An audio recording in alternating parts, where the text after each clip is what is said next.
and welcome to my channel. I am Zodiac Bandit, and today we're going to be recapping episode 116 of Campaign 3 of Critical Role. So, let's get started. We start with the Mighty Nine, who have just made their way into the Arc's Konum after the big explosion diversion mission that they went on. Bo and Yasha get mad at Veth for trying to kill Bo. Veth says that she was trying to embolden herself, but Bo and her decide they're going to make some bets as to who is going to get the higher kill count instead, so, there's still some friendly competition.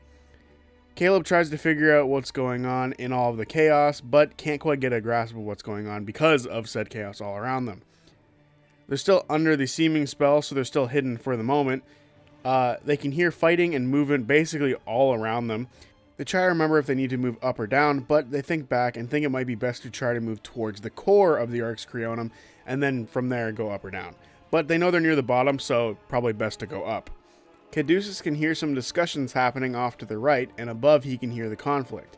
Caduceus thinks it might be best to block off the people who are not freaking out, like the people discussing things, but Caleb thinks it's best to just avoid conflict altogether. They're talking about healing each other when another explosion goes off. Caduceus then decides to heal everybody because it's best to heal now and then get moving.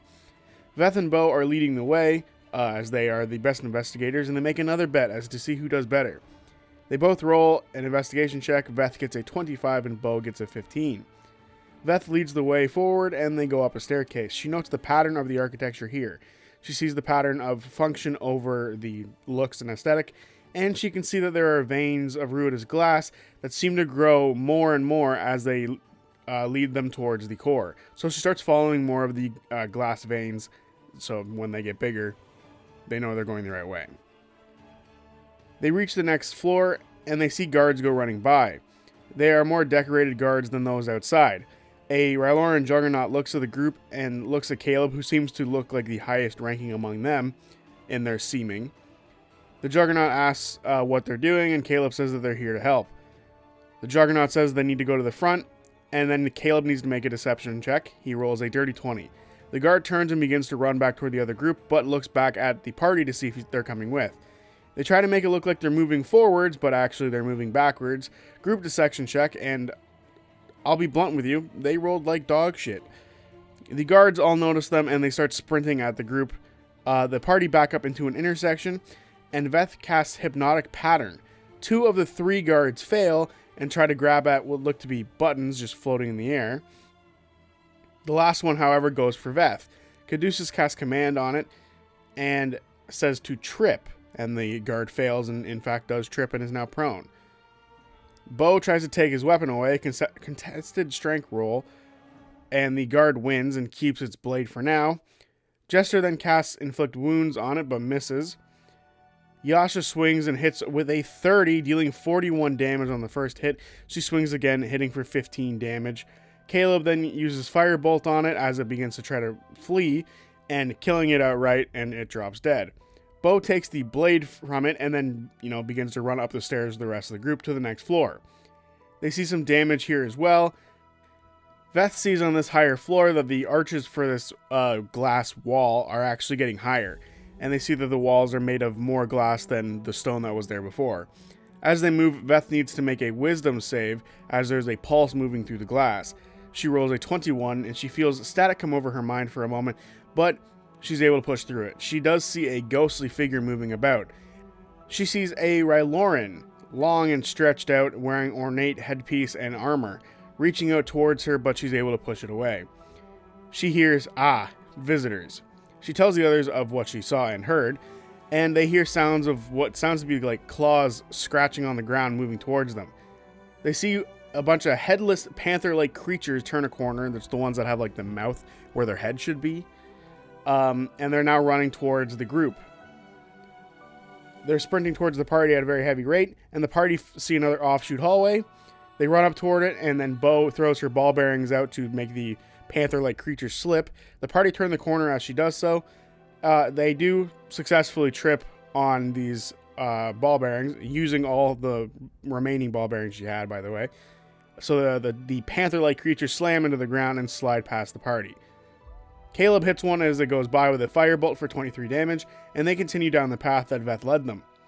They come to a collapsed part of the Arc's Creonum, it's the exterior again, but there is a set of stairs going up. They head up and come to another open space where it's been destroyed from the destruction of the explosion. They watch as the bat-like creatures are fighting the Volition out here. There's also another explosion that goes off, and the platform they're on begins to shift. Everyone needs to make a dex save. Bo with a natural 20, Ford with a dirty 20. Caleb uses his Ring of Evasion to succeed. Veth with a 23, Jester with a 12, Caduceus with a 1, and Yasha with a dirty 20. They hold on for a second as their platform doesn't give way, but a pillar above them gives way and then falls onto their platform.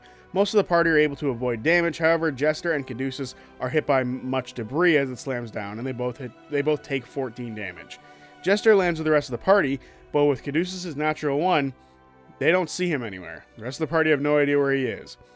They all start to climb over the pillar that is blocking their way from their line of sight of him, and Caduceus needs to make a strength save. He rolls a 12. The party climb over this pillar, and they can see on the other side of the platform that is about to collapse is Caduceus hanging onto the edge. Caleb uses telekinesis to grab him and pulls him back over towards the rest of the party. With the seeming spell up, the flying bat-like creatures don't seem to notice the party. They head inside and continue moving into the Arc's Creonum. They see what used to be the beautiful interior of this Arc's Creonum, and all the glass within is now cracked and mostly destroyed from the explosion. At this point, the area is roughly half stone and half glass. Group wisdom save as the glass pulses again. Caduceus with a 32, Jester with a 30, Veth with a dirty 20, Bo with a 19, and Ford with a 22. Yasha and Caleb are both immune.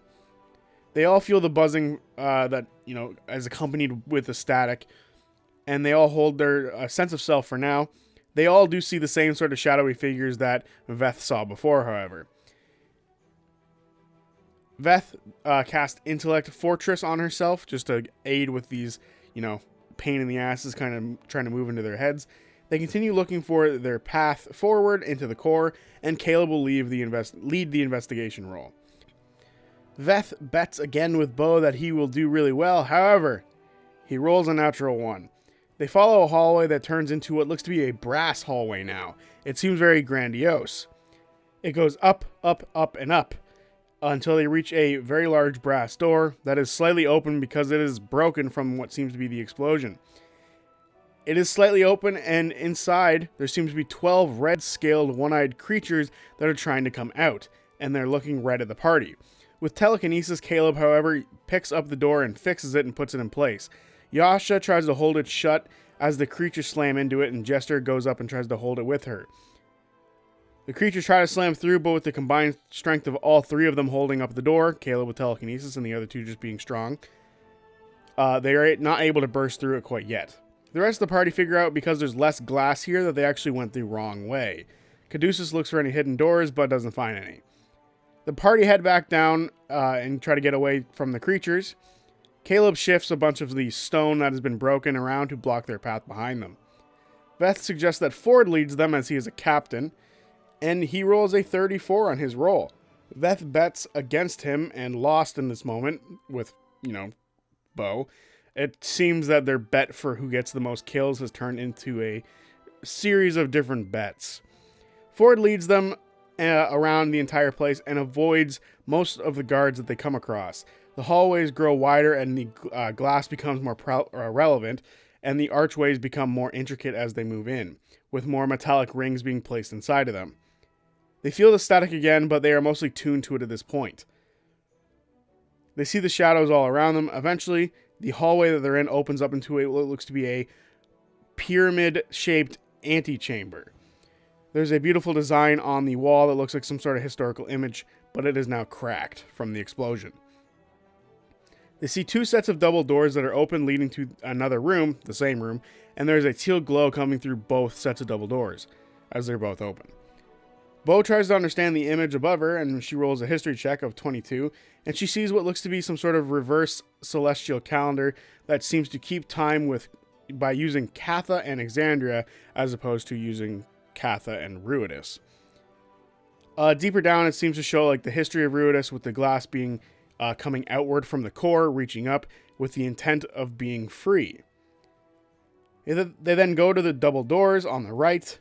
Like I said, both sets lead to the same room.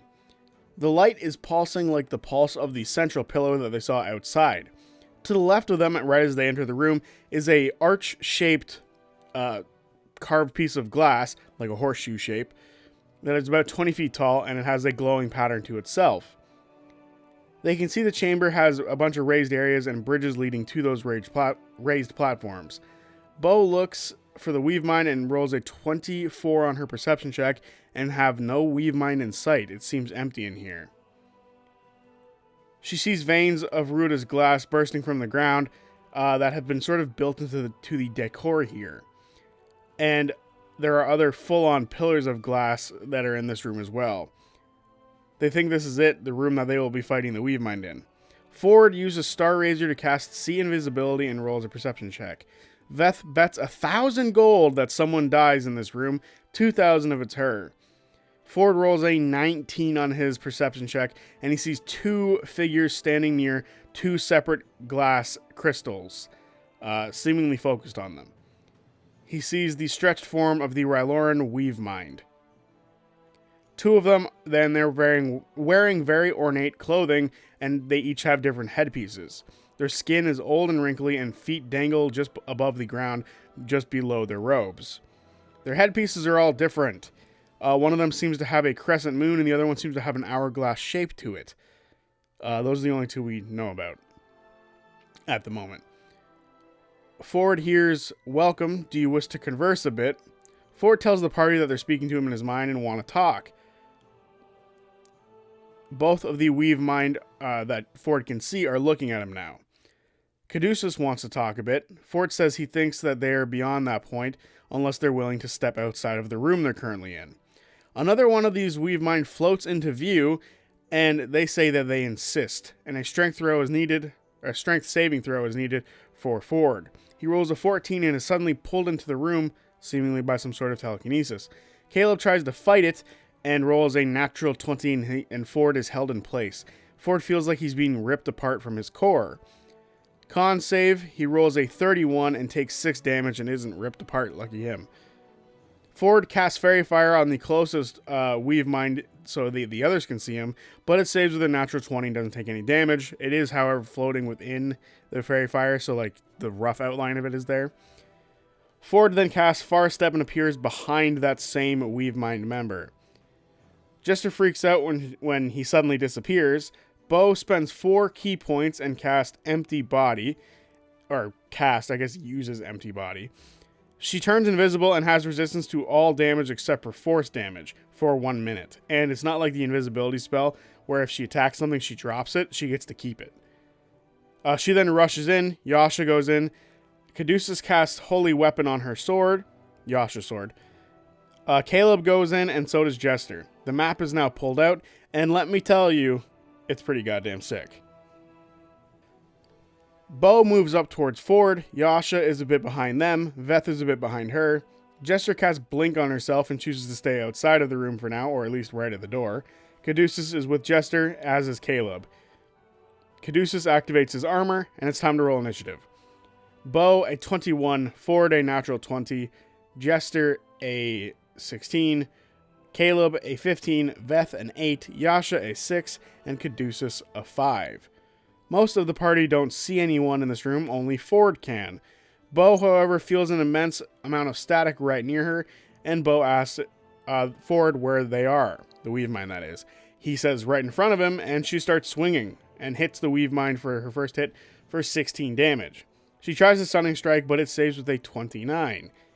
She misses her second attack, and then she uses Flurry of Blows, and misses with both of those as well. Ford is now up. He tells Bo to stop. As he can see her, he reaches out and puts his hand in front of her. He says that he wants to talk first. He asks what this room is and who they are and what they're doing. He sees the Weave Mind before him and they breathe in, and as he does, or as they do, the glass in the room begins to glow a bit. Ford sees all 5 of the Weave Mind in this room, which is not great. All 5 of them are here. Ford looks at the arch-shaped glass and sees an image of a battlefield through it. It's likely that this is how they saw Vex and messed her up and threw her off her broom. The Weave Mind all then turn toward Ford. They don't answer his question. He says they aren't talking to him currently, and Jester suggests telling them to stop attacking Exandria. Ford asks if they are the Weave Mind, and he just hears laughter all around him. They lift into the air a bit, and this seems to answer the question in his head. All 5 voices ask why they have come. Ford says they have come to stop Predathos, but there seems to be division within the group that they're working with. And they ask the Weave Mind should they free Predathos or keep it locked up. The Weave Mind say that they ensure the future of their people and seek the blue dream that they waste, that the Exandrians waste. They are the vessel of its will, and they will see their people freed. They ask where he stands, Ford Stone, which is creepy, they know his full name. Ford tells the others that, or what they just told him. Jester thought that Ludinus was the vessel of Predathos. Ford asks the Weave Mind where Ludinus fits into all this, and they all say that they are the vessels of his will. Everyone outside of the doors needs to make a strength save. Caduceus rolls a 20, Jester with an 11, and Caleb with a 17. Caleb and Jester are both pulled into the room. Caduceus, with his own free will, walks into the room to show that he has control over his own body, and he turns to try to shut the door behind him, but before he can, the door shuts on him. Ford uses Far Step to get behind the Weave Mind near him. Ford says that the Weave Mind has something to tell the party and tries to convince them to drop their invisibility. They start to lift up into the air. Bo goes to punch the one that was nearby who tries to move. The party all hear the Weave Mind in their heads at the same time. Bo misses her attack, by the way. They say, "You arrive here to stop us. A shame throwing your lives away when they could be useful." Caduceus asks why they should stop them. They say that you would destroy the beginnings of our home, killing our kin, or to do something other. Caduceus says that it didn't have to be that way, and asks what they want. There's an image of an explosion in one of the crystals. It seems that the other Weave Mind are still sort of focusing on the battlefield on Exandria, the Malleus Key. Caduceus asks if they want the Blue Dream, and the Weave Mind say they will have it. Caduceus says they don't know what they're doing, they will kill it. The Weave Mind just call the Mighty Nine mice, and Caduceus says that everything dies without mice, implying that there is a circle of life on Exandria, which, of course, there is. Everything is needed for it to survive. Jester says that it's a shame that they met Ludinus first. He's probably been tricking them and making them think that we're terrible people. They say that Ludinus is serving his purpose, and when he's done, they will deal with him themselves. The party laugh, knowing that the villains always seem to think they're ahead of everyone else, because even Ludinus is using them for the same thing. The Weave Minds say that they can watch, or they can finish them off here. Beth says there's no chairs, and she loads her gun, and the Weave Mind take this as a threat to what's happening. Ford watches all the crystals flare up in the room, and one of the Weave Mind that was hit gets its force field back, meaning it gets its temp hit points back. It's now time for the layer action, and Matt marks something. One of the Weave Mind, called the Mind Manipulator, glides across the room and uses Horrid Puppet on Bo. They can see her, even though she's invisible, so they have some true sight going for themselves. Wisdom save 23. She feels something try to enter her mind, but she pushes it off. The Mind Manipulator then moves away. Jester is up. She looks at Sprinkle. She uses Divine Intervention and asks to light them all up so the party can see the Weave Mind. Artagan takes over Sprinkle and snaps his fingers, and a flash of energy and a bunch of tiny spirit-like dicks float around the Weave Mind, showing off their location. Jester then moves into the open, away from the rest of the party that are at the door. She then casts Spiritual Weapon at 7th level and places it next to one of the Weave Mind and swings. The Lollipop misses, which sucks. 7th level for it to miss. Jester then rolls for Blink, but it doesn't go off. Another Weave Mind member called the Ego Hunter is up. There's 2 Ego Hunters. It uses Mental Evisceration on Jester. With a Wisdom save of 23, she only takes 19 damage, and then the Ego Hunter floats to one of the bridges nearby it. One called the Sense Render is up. There's only one Sense Render. There's 2 Mind Manipulators and 2 Ego Hunters. So, just thought I'd put that out there into the universe. It floats up into the air and aims at Veth, Caduceus, Yasha, and Caleb, as they're all roughly within the same group, and they all need to make intelligence saving throws. Caleb, with a 25, takes no damage. Veth takes 10 damage, as she saved as well. Caduceus fails and takes 42 damage and can't take any reactions till his next turn. Yasha rolls a 17, fails, no damage, but can't take any reactions till her next turn. The Weave Mind is up. They take note of some of the immunities that some of them seem to have, and note that they're going to be switching their plans a bit. Caleb is up. He casts Time Stop. He now has 5 rounds to do whatever the fuck he wants. First turn, he uses Mirror Image. The next turn, he uses Fire Shield. The next turn, he uses Telekinesis to try to pull down the glass archway in the far corner next to the doors. He only rolls a 12, but it does make it crack a little bit. He then moves to the right corner of the room and uses Delayed Fireball on the Weave Mind in the back corner of the room. He then, for his last action on his 5th turn, casts Fireball at 7th level. Time then catches up to everybody, and suddenly 2 massive explosions go off, right on top of 3 Weave Mind. The damage on the first Fireball is 39 damage.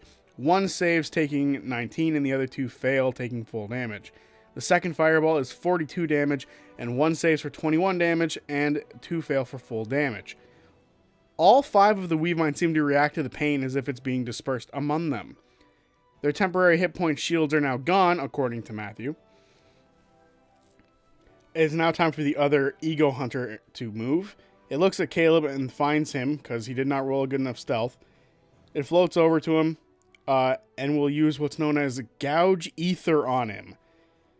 Caleb is hit and takes 28 damage of force damage.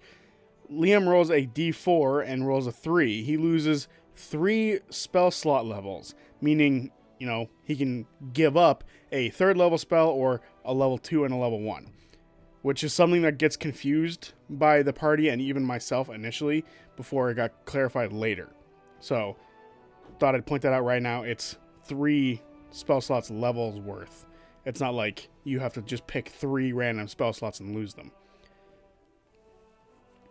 The Ego Hunter then teleports to the ground. Legendary action, a different one than teleports over towards the large group.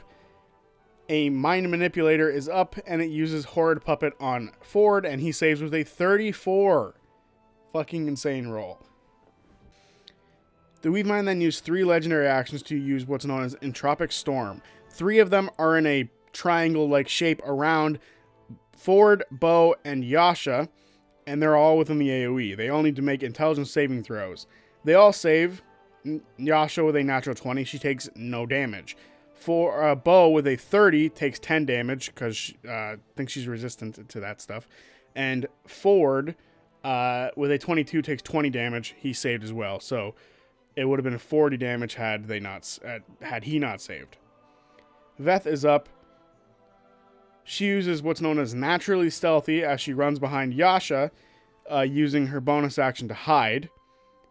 She rolls a 35 on her check, and then she pops her head up and shoots the Weave Mind near her, or who's now near Yasha, and hits with a 21. She deals 45 damage with that sneak attack. Legendary action from the Weave Mind. It teleports away from Yasha, because that's a terrible idea to stay next to Yasha. Yasha is up, she lets out a battle cry, and everyone gets advantage on attacks and saving throws until her next turn. She then heads for the arch and swings. The Weave Mind's layer action makes a minus 1d6 on the attack roll when someone is near a crystal. But Yasha still hits, and she deals 49 damage.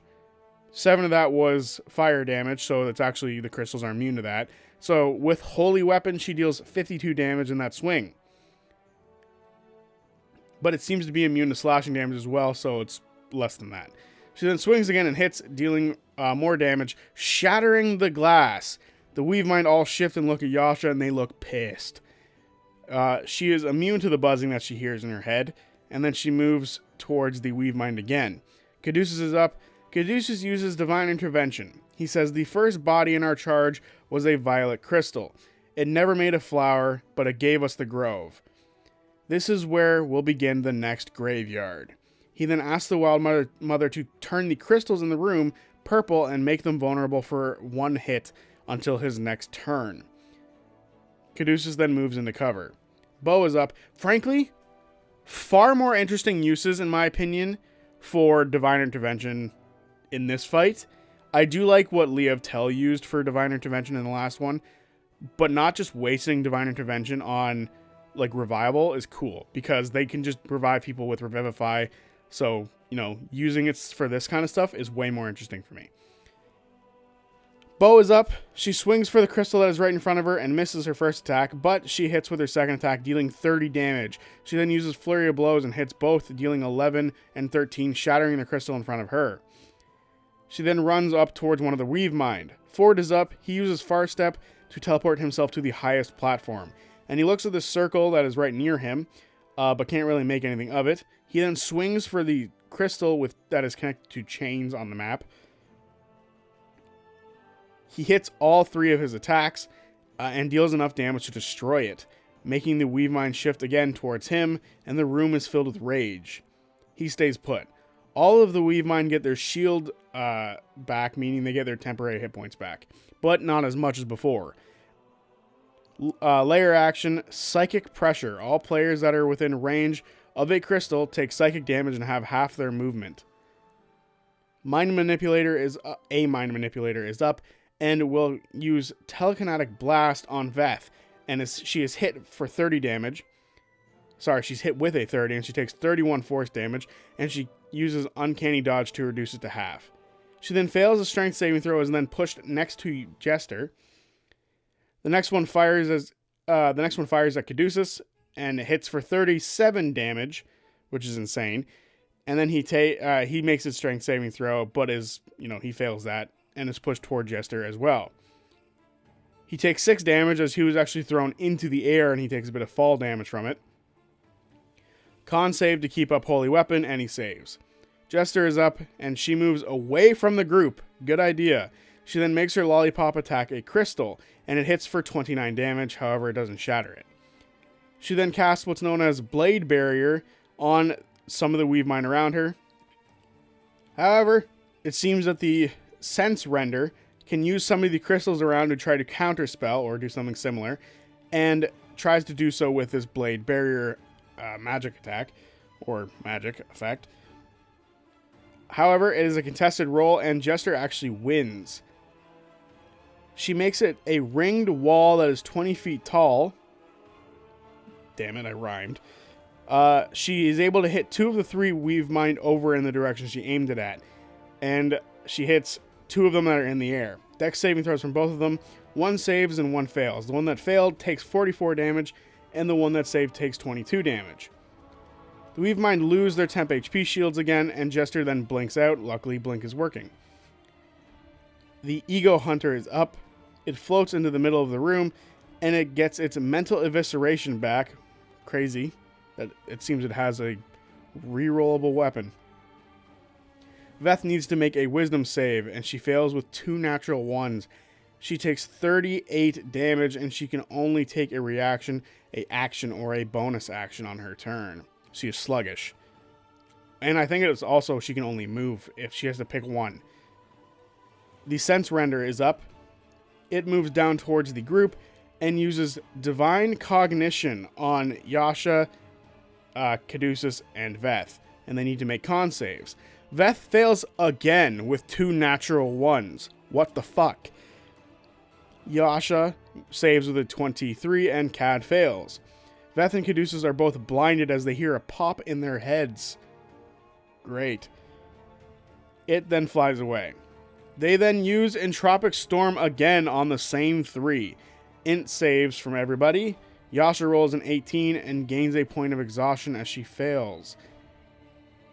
But she's immune to psychic damage, so she's okay with that. Natural 20 from Caduceus. He takes 10 damage with the save and gets no exhaustion. Veth fails and takes 21 damage and gets a point of exhaustion as well. This is insane that they are able to give exhaustion points out. Caleb is up. He sees that there is nose running from all of his family, and their heads seem to be spinning. He flies into the middle of the room and casts Gravity Fissure, hitting 3 of the Weave Mind with it. However, the Sense Render does try to counter the crystal, or with a crystal, but Caleb wins the contested roll, and his spell goes through. Con saves from the 3 Weave Mind members that he hits. One fails for 36 damage, and the other 2 seem to... another one saves, and only takes 18 damage, and another one fails as well and takes full damage.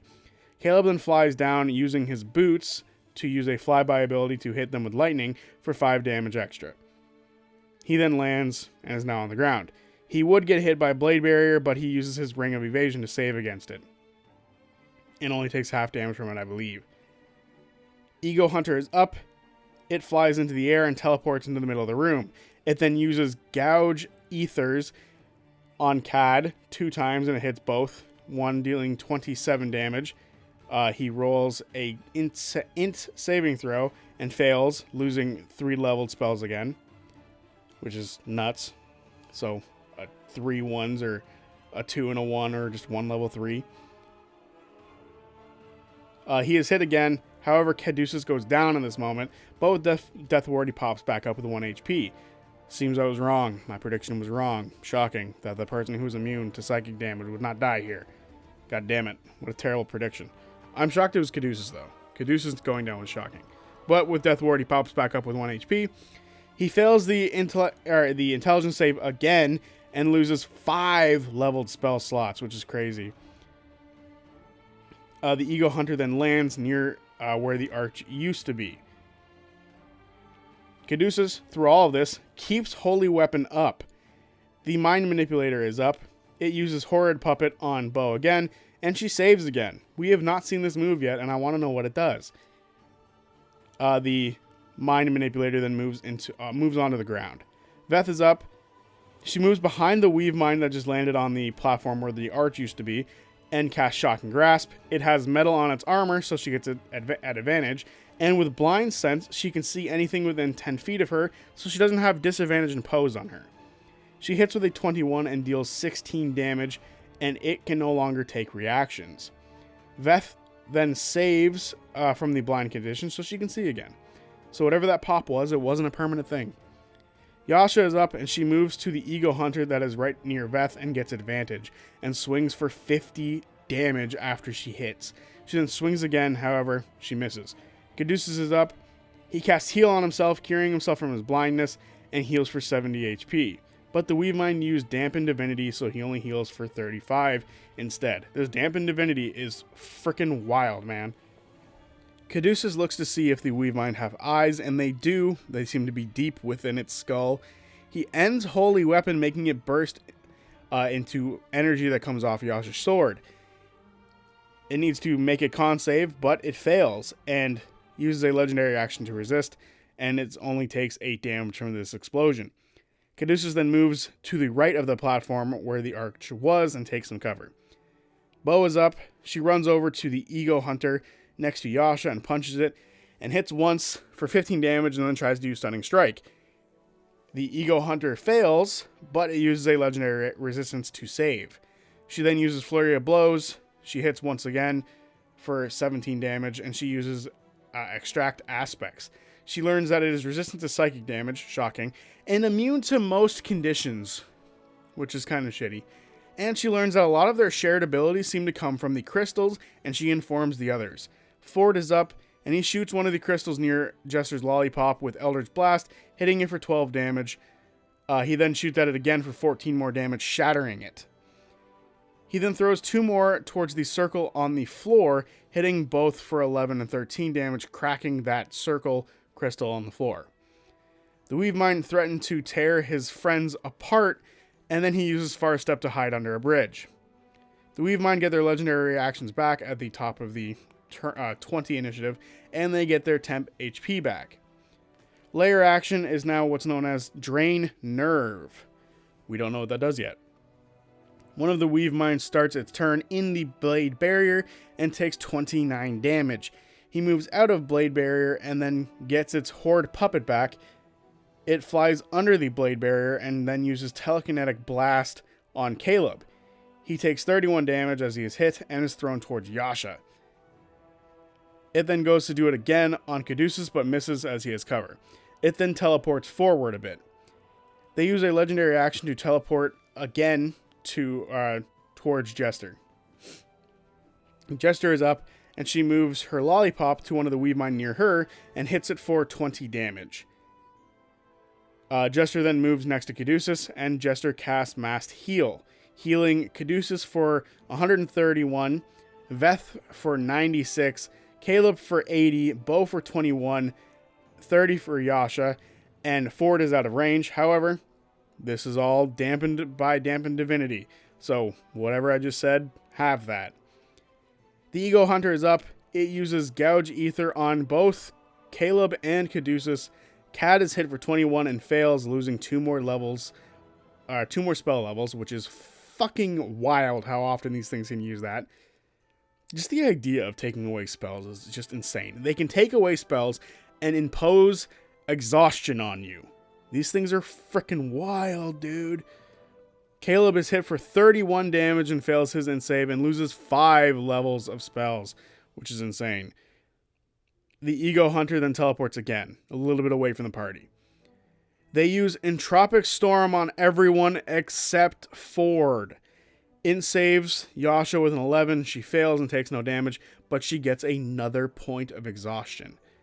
Caduceus fails and takes 55 damage and gets exhausted.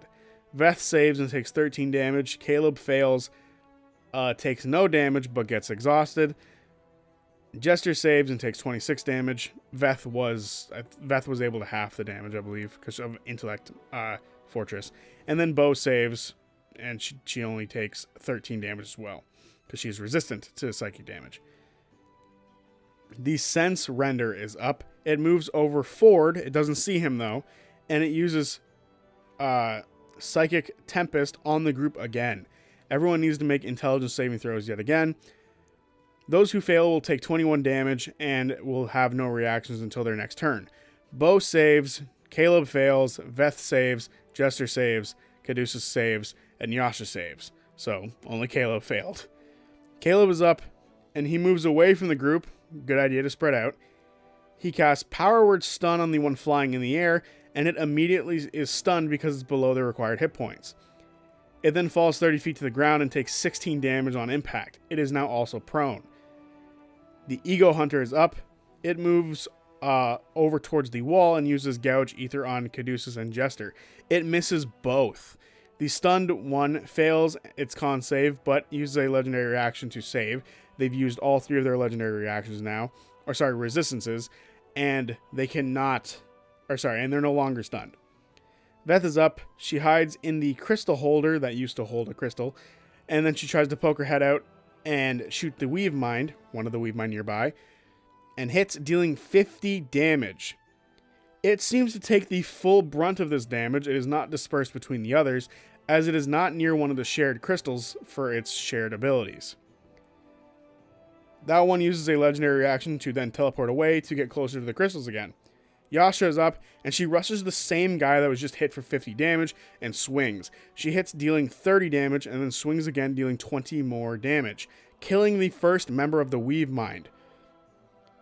Even though it was connected to the others again, so that the damage was dispersed. She pulls it onto her blade, and she watches as the light fades from its eyes. It attempts to reach out to strangle her, but then it begins to crumble into dust. Caduceus heals 15 damage from it dying because of one of his cleric abilities.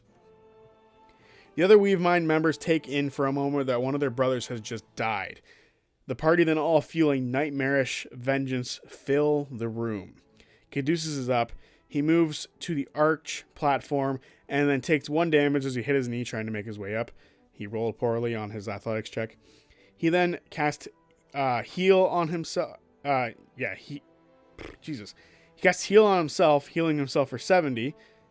Bo is up. She moves to the prone Weavemind member and hits him for 8 damage. Using Stunning Strike again, he saves. She hits him again for 13 more damage. Stunning Strike again, it saves. She then turns to the other one nearby. Flurry of Blows. She hits it and deals 12 damage and Stunning Strike. It fails and is stunned. She then turns back to the prone guy and then hits it for 12 more damage. Stunning strike. It fails as well. So now there is 2 stunned Weavemind members, and they're right next to each other. Ford is up.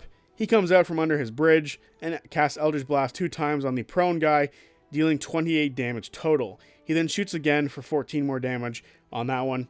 And then the last one, he shoots at one of the crystals nearby him for 24 damage.